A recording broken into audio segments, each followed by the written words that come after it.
আসসালামু আলাইকুম। আচ্ছা, আসলে আমি ওই হেডলাইনটা দেওয়াই ছিল, যাই হোক। তা আমি যেটা বলছিলাম যে যে এমন একটা জামানা আসবে যখন হচ্ছে যে মানুষ হালাল এবং হারামের যে পার্থক্য সেটা আসলে ভুলে যাবে।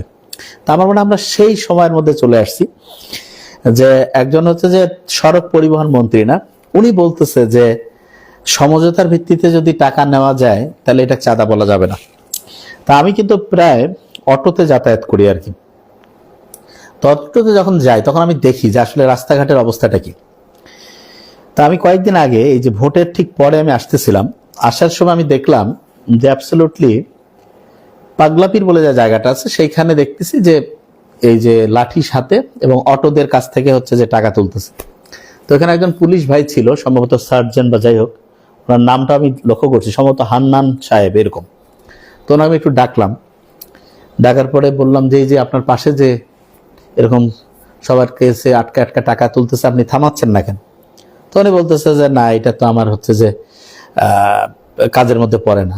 আপনার কাজটা কি? আমার কাজ হচ্ছে যে গাড়ি ক্লিয়ার করা। উনি বলতেছে, মানে আমি অবাক হয়ে গেছি, জীবনে এরকম পুলিশ দেখি নাই।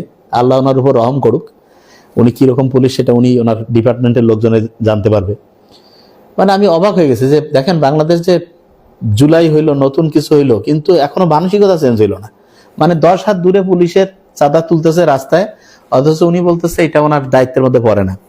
তো তখন আমি অবাক হয়েছি। তবে আজকে আমি বলবো যে না, অবাক হওয়ার মতো কিছু নাই, কেননা সড়ক পরিবহন মন্ত্রী উনি যদি বলে যে হচ্ছে যে সমঝোতার ভিত্তিতে টাকা নেওয়া চাঁদা নয়, হ্যাঁ, বাধ্য করা হলে চাঁদা, তাহলে আমার তো মনে হয় যে এই যে আমরা যে কি বলে এটার নাম, সমঝোতার ভিত্তিতে ঘুষ আদান প্রদান খুব ভালোভাবে করা যাবে। সমঝোতার ভিত্তিতে মানুষকে হচ্ছে বন্দুকের নলের মধ্যে রেখে সন্ত্রাসী কায়দায় টাকা নেওয়া, যে সমঝোতার ভিত্তিতে তো হয়েছে। এবং দেখেন যে সমঝোতা জিনিসটা, এর আগে ওই যে কোন অর্থমন্ত্রী একজন বলছিলেন, আবুল মাল আব্দুল মুহিত বোধহয় না, উনি বলছিল যে ওটাকে কি বলে, যে ঘুষ তো না, এটা হচ্ছে স্পিড মানি। চিন্তা করেন যে দেশটা কোন জায়গায় যাচ্ছে। আর আমরা আসলে মানে অন ক্যামেরা একজন মন্ত্রী বলতেছে যে সমঝোতার ভিত্তিতে, এবং কি বাস ট্রাক মালিক সমিতি। আচ্ছা, বাস ট্রাক মালিক সমিতি এনারা হচ্ছে যে কি কল্যাণ করে ইয়াদের, ওদের যে এরকম করে টাকা তুলবে, তাই ইয়াদের বাস ট্রাক মালিক কি, যে যারা অটো, তাদের তো বাস ট্রাক মালিক আমার মনে হয় না এটার মধ্যে আছে। এবং দেখেন যে ক্যামেরার সামনে বলতেছে এটা করা যাবে, তাইলে ক্যামেরার পিছনে কি বলে, ভয়ঙ্কর।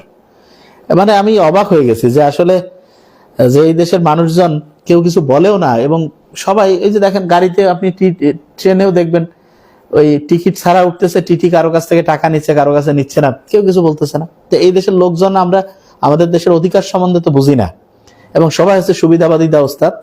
হ্যাঁ, কেউ হচ্ছে অন্যায়ের কোনো প্রতিবাদ করি না। এবং এটার কারণে যেটা হয়েছে সেটা হয়েছে যে সব জায়গায় চুরি বাটপারি একদম ঠিকভাবে চলতেছে।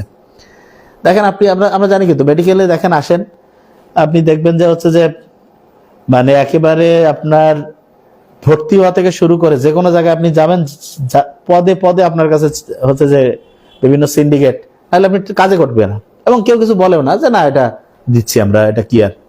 তা আমি তো আমার মেডিকেলের কথাই প্রথমে বলি, যে আমাদের মেডিকেলে যে যারা করে, এই যে দালাল থেকে শুরু করে যে বিভিন্ন জায়গাগুলো ধরেন না কেন, এগুলো ধরতে গেলে তখন দেখবেন যে পার্টির লোক আসি চলে গেছে। হ্যাঁ, তার মানে এদের সাথে সবারই কানেকশন না। তা আমরা আসলে জুলাইয়ে যারা রক্ত দিয়েছে তারা সত্যিকার অর্থে কিন্তু এই জন্য দেয়নি যে একটা নতুন বাংলাদেশ চাইছে। তা এখন আগের ব্যবস্থায় যদি রাখে, তো সত্যিকার অর্থে এটা খুব দুঃখজনক। এতজন রক্ত দিল, চোখ হারাইলো, পঙ্গু হইলো, তারপরে যদি ওনারা মানে ভদ্র না হয়, আমি তো বলবো যে এটা খুবই দুঃখজনক। মানে তারেক রহমান কিন্তু অনেক ভালো কাজ করতেছে, এই কয়েকদিন আমরা যা দেখতেছি, শপথ উনি নেওয়ার পর থেকে এখন পর্যন্ত ভেরি নাইস, ভালোটাকে অ্যাপ্রিসিয়েট করতে হবে। কিন্তু ওনার মানে একজন হচ্ছে মন্ত্রী যদি 2-3 দিনের মাথায় এরকম কথা বলেন, তাহলে এনার আসলে খুঁজে দেখা উচিত আসলে ইনি কিভাবে মানে পরিচালনা করবেন। মানে অন ক্যামেরা বলতেছে যে এটা, তাহলে কি হবে? তাহলে আপনার টাকা পয়সা এরকম করে অবৈধভাবে লেনদেন, তাহলে এটা ঠিক আছে?